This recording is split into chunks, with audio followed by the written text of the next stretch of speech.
The Roundtable is powered by Patron, including supporters like Danny Bell. What's great about the Roundtable community is how talented our viewers are. Danny's no exception. They're an author and writes a series about a young woman with the power to make herself fictional. She can jump into books, TV shows, movies, comics, etc. They even made it to the USA Today bestsellers list at one point. That's phenomenal. You have to check these out. Link to the first 2 audiobooks in the description. You already know I checked it out and loved it. You can also find them on social media at Alana Roof Black. Link to their Twitter and Facebook in the description. If you want to be shouted out on the channel, go over to Patreon and support us. We're retooling it to make it better than ever.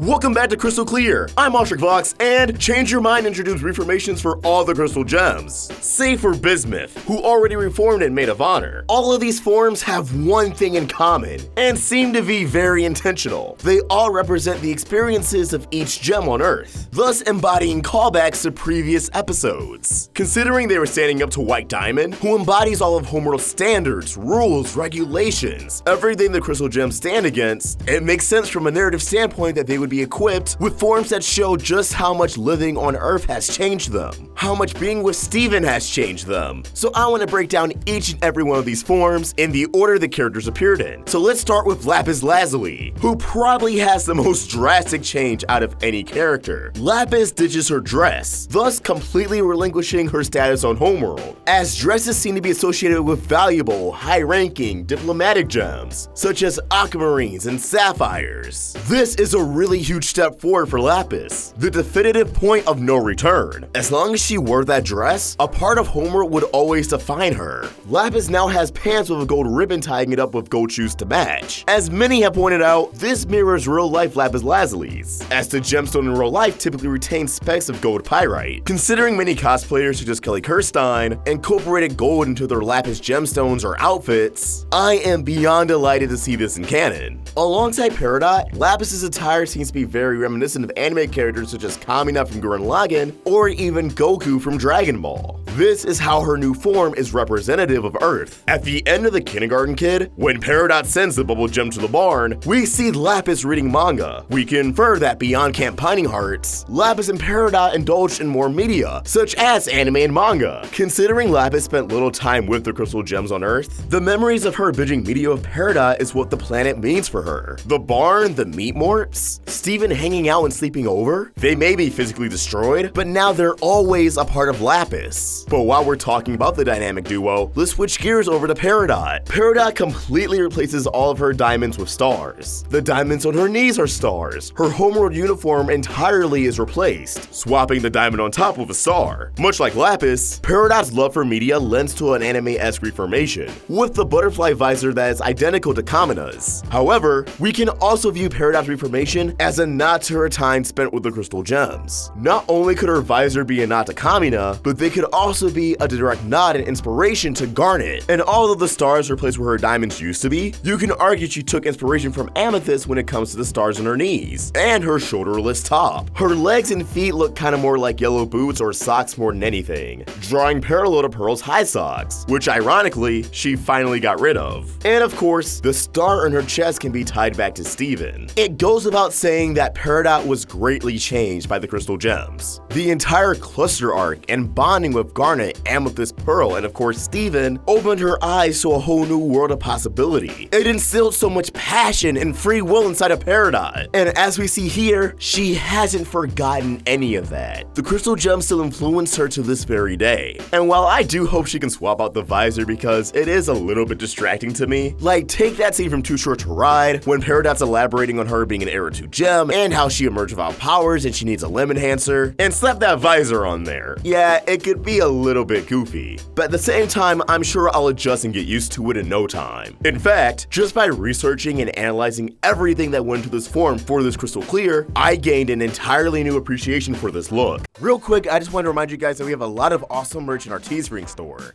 including Bat Quartz. Rebecca Sugar always said that Rose Quartz was kind of like Batman. We all love that idea, and we love the idea of that being on a shirt. So, we made it happen. Pick one up, support the artist. link in the description.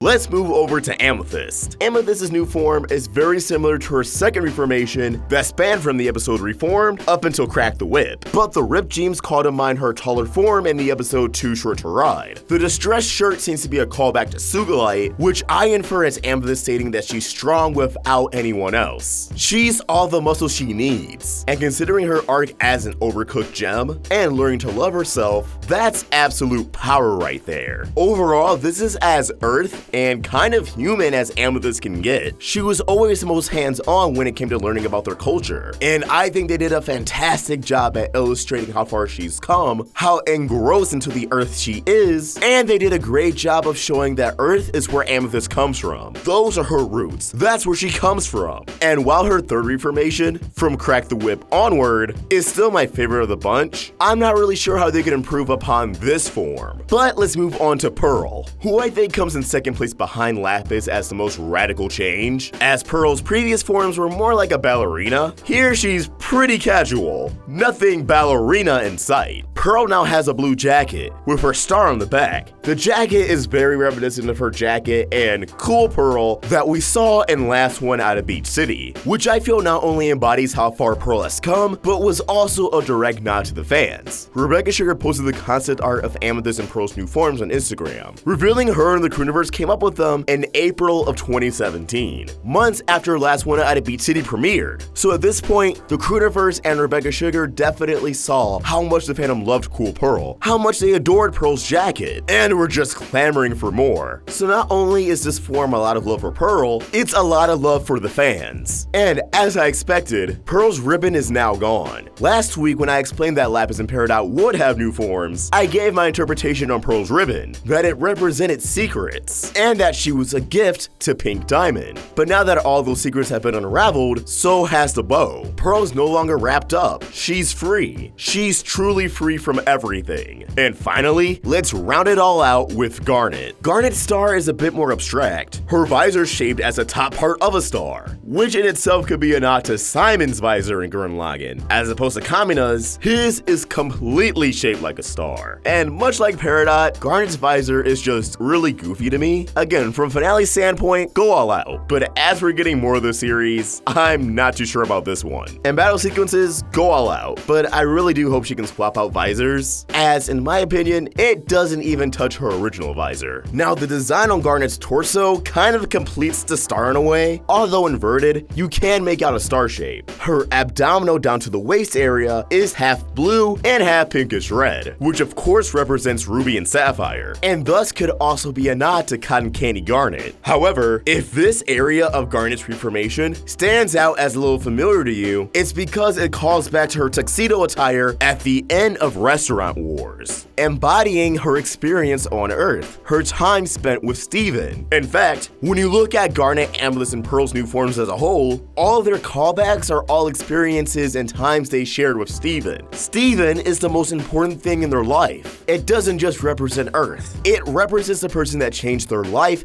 and changed their minds in the most positive way possible. Thus, if the gems ever get pooped and reformed in season 6 or beyond, the Crewniverse has to bring their A game to make it as impactful and meaningful as these forms do. Now here's a question for all of you at home. Who's your favorite reformation and why? For me, I'd probably have to go with Lapis, although Pearl comes in at a fierce second. Garnet's third just because of the visor. If it wasn't for the visor, she'd probably be my number one. Let us know in the comments below, or tweet your thoughts at Roundtable Vids, or for my own thoughts, you can find me at OstricVox. We're also on Instagram. Help the Roundtable grow by either becoming a member of this channel or supporting us on Patreon. Get access to exclusive perks. Link in the description. If you enjoyed this video, please throw it a like and subscribe to the Roundtable so you don't miss any of that great Steven content. Thank you for watching, and I hope you have an awesome day. OstricVox out.